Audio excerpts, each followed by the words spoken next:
Hey everybody, Cynic's Pipe Dream here, and as you can probably tell, this is the first time I'm filming in real life, like with an actual camera.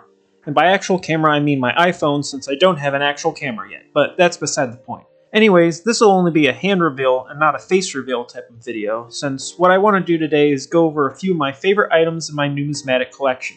Now, I've talked about myself having a collection in a couple of my prior videos, so if you don't already know what numismatics is, it's basically the hobby of collecting coins, paper money, tokens, medallions, medals, etc. I personally like to collect mainly coins and paper money, and with a focus on US-based stuff. Here I want to go over what I feel are my top 10 favorite items in my collection, in no particular order since that would be really hard to do and I don't really feel like ranking them right now. But anyways, I've got 5 really cool coins and 5 really cool pieces of currency that I want to highlight right now, and I'll show off and talk a little bit about each. First up, I've got this 1826 cap bus half dollar from the United States that I've turned into a necklace. And before you ask in the comments, no, I didn't drill the hole in the coin. I bought it like this. Plus, I got a better deal on it since it was already holed than if I would have bought it without the hole. I got this with the intention of repurposing it into a necklace, and I got this sterling silver chain around the same time as a Christmas gift. So, back in the day when this coin was still around circulating, it was common for people who couldn't afford jewelry to instead use coins as a sort of alternative. Also, on much older coins, you might see holes like this because people would string multiple coins together so that they wouldn't lose them. I think it's pretty cool that I'm kind of bringing back what this coin was likely used for almost 200 years ago. I think the coin cost me around $80, and it's in really good condition for how old it is. It's got a pretty good ding on the front right by Lady Liberty's face, but it's not really noticeable from a distance. I usually only wear it on special occasions since I still want to be careful with it, but otherwise I keep it in a special case on my desk. Up next is another coin that you might be surprised by how valuable it is based on its relatively newer date. This is a special year 2000 Glenna Goodacre Sacagawea dollar from Philadelphia. So just as a background, in 1999 there was a nationwide competition for designing the obverse of the new dollar coin featuring Sacagawea, and Mrs. Goodacre created the winning design that we see here and on every other coin of this type. As a prize for winning that competition, the US Mint paid her $5,000 in Sacagawea coins that were presented directly to her at her home by the Mint director. A few years later, it was found out that these 5,000 coins were made in a special manner, which is why they look shiny. Basically, they used a polished planchet, which is what the actual coin itself is called before the design is struck onto it, as well as special dies used to strike the design. So they look like a proof coin, but they aren't actually classified as proofs.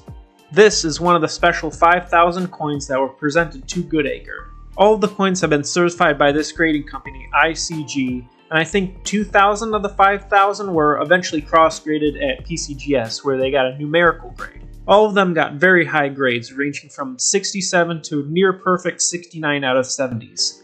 I purchased this piece from my local coin shop about 3 years ago, and it cost me $500, which makes it one of the more expensive pieces in my collection. It looks basically flawless. There might be a couple very tiny blemishes that may or may not show up on this camera. If I ever choose to get it cross-graded at PCGS, I think it would grade at least a 68 or maybe even a 69, which if it does, it will be worth in the multiple thousands of dollars. It's still one of my favorite coins and also potentially the most valuable coin that I currently have. Now let's look at the complete opposite end of the age spectrum, a coin from ancient Greece. This is called the silver tetradrachm, and these kinds of coins are some of the most popular for ancient collectors. I got this very recently, a few months ago, as my college graduation gift, so this has more value to me beyond its actual cost. Still, these coins are worth in the multiple hundreds of dollars. There are so many different kinds and variations of tetradrachms that exist, and it's pretty difficult for me to classify it exactly. The closest I've been able to find to mine is this one from Athens, minted around the years 165 BC to 42 BC. This one sold for $500 and is definitely in worse shape than mine. A very cool silver coin that's in amazing shape considering its age. The next one is more of a sentimental coin than anything else. This is a United States Morgan silver dollar from the year 1878, minted in the now defunct Carson City Mint. That's what the CC at the bottom stands for. This was a part of the collection that was handed down to me by my grandfather in the beginning of 2020, a few months before COVID really ramped up. It was that collection, which was started by his father, that got me interested in numismatics and started to build onto it. It was mostly just the typical Buffalo nickels, wheat pennies, mercury dimes, a few silver half dollars, and the like. This was the most valuable coin in that original collection, since Morgan dollars are one of the most popular US coins to collect, probably only behind wheat cents. And Carson City minted coins are valuable on top of that, since they comparatively made so few of them. Its condition is not great. It's well circulated and would probably get a fine rating at best, which is around a 15 out of 70 on the grading scale. Personally, I think it's around a VG 10 or very good 10, which puts it around a couple $100 value at best. Still, this is one of the pieces that kickstarted my interest in this hobby, so I don't think I'll ever sell it. Now let's move on to a couple of paper notes. This is a US $500 bill from the series of 1934. If you didn't know, we printed high denominations over $100 for a long time, even from the 1800s up until the early 1940s. And when I mean high denominations, I mean high. $500, $1,000, $5,000, $10,000, and even $100,000 notes existed, though those were only used by banks and such for transferring large sums and they're illegal to own by the public. Still, you could technically have a $10,000 bill in your collection, but it'll cost you most of your life savings. So these were needed back in the day for making really large purchases, say buying a car or a house, as well as large money transfers between banks and businesses. Then, when electronic money systems such as credit started to become the norm, these bills kind of went by the wayside. These notes still exist, and you could still technically spend a $10,000 bill to buy a car, but they're so scarce nowadays that they're worth multiple times over their face value to collectors. I think I got this note for $1,500, which is the most I've ever spent on an item from my collection so far. That is, until I use the free money I've earned from Atlas Earth, Bridge, Benjamin, and the like to get something even more expensive. Also, this blue marker mark is not on the bill. It's on the outside of the sleeve the bill is in. Just wanted to let you all know. Moving on. This is a very beautiful piece of paper money, which is a 1922 $20 gold certificate. So there's a lot to mention with this. First, you might have realized that this bill is a little bit bigger than the last note. So the $500 bill is the size of the money that we use today, and this gold certificate here is noticeably larger in size than that. This is actually the size that all notes prior to 1928 are, so from 1866 all the way up to before 1928. This size was eventually decreased because of the rising cost for ink, as well as being able to fit more bills onto each sheet for printing. Also, there were many different types of notes that the US printed, some of which I'll showcase next. The ones we use today are called Federal Reserve notes and have a green seal. Gold certificates were backed by actual gold reserves and tied to the gold standard. They had a gold seal seen here. So basically, you could have gone into a bank and traded this in for a $20 gold coin. Other types of notes include silver certificates, national bank notes, United States notes, fractional currency, and special notes made during World War II. I just find this to be a really cool note, and again, it's one of the more valuable ones I have. I think I paid a bit over $800 for this one, and its condition is pretty good. Just some light folding that can be seen if you put it under the correct light. Next up is a really cool historical piece, more so than just a numismatic piece. This is a series 1935A Hawaii overprint short snorter note. Now, this is an amazing piece of World War II history. As you know, the attack on Pearl Harbor happened in Hawaii, and that kind of rattled us. So the US government started distributing these special silver certificates with a brown seal and the word Hawaii printed on the back to be used in circulation there, but also differentiated from normal US bills. Had Japan successfully taken over Hawaii at some point during the war and seized all of the money, then the government wouldn't be able to render all of those notes worthless as legal tender so that Japan couldn't use them as funds for themselves. Plus, this is a short snorter, which was a tradition of travelers signing a dollar bill that started around the 1920s in order to commemorate a special event as well as remember the people they were with. These signatures were more than likely all squad members in the military fighting and traveling together in the Pacific. I think I've counted over 40 signatures on this note, so a very large group of people. My favorite one is this one that says Aloha. Get it? Because they're in Hawaii? Anyways, short snorters can sometimes have famous signatures on them and they can be worth a lot, but I personally just like the historical value of this one over anything else.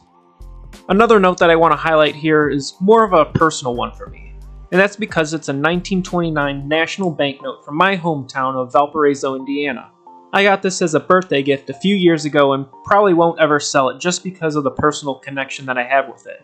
Like, I like to think that this note was literally made for this area. People from this area used it, and it will now forever stay in this area.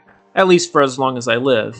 And after that, then I'll have no control over it, but that's beside the point. I just think it's pretty cool to have a little piece of local history from almost 100 years ago, and it's in pretty decent shape to boot. I think I've looked it up on the census website, and this note is only one of 9 in this type of known to exist.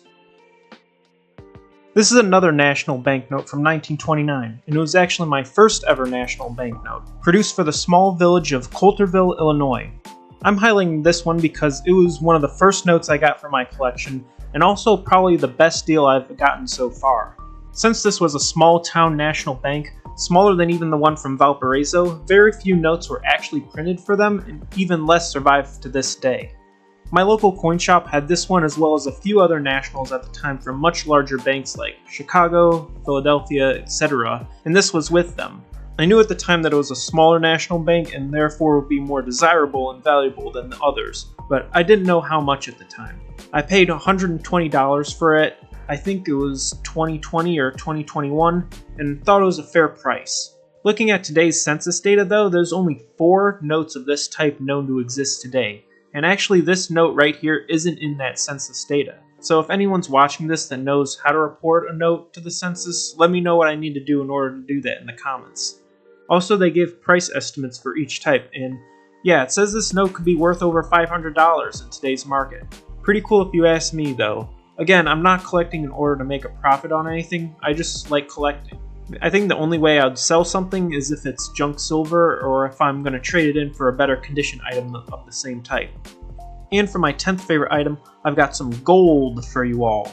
This is actually the only piece of gold that I currently have in my collection because it's expensive and I'm poor. And it's a Mexican 2 pesos coin dated 1945. This is another coin that was part of the original collection from my grandfather.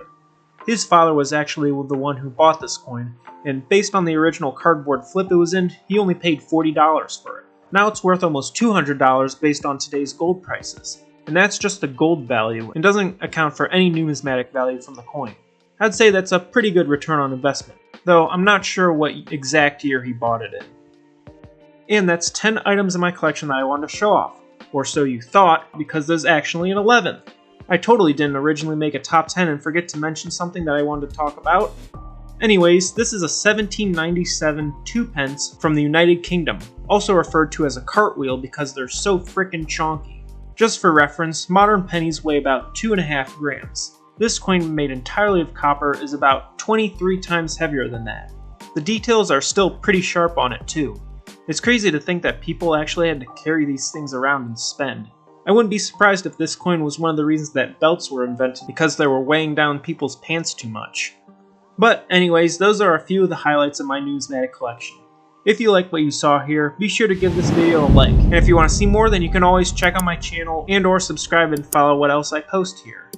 If you have any questions, suggestions, compliments, etc., drop a comment down in the comment section and I'll be sure to read it and respond. But for now, thank you all so much for watching. I'm me, Cynic's Pipe Dream, and I hope to see you in another one of my videos. Bye everyone!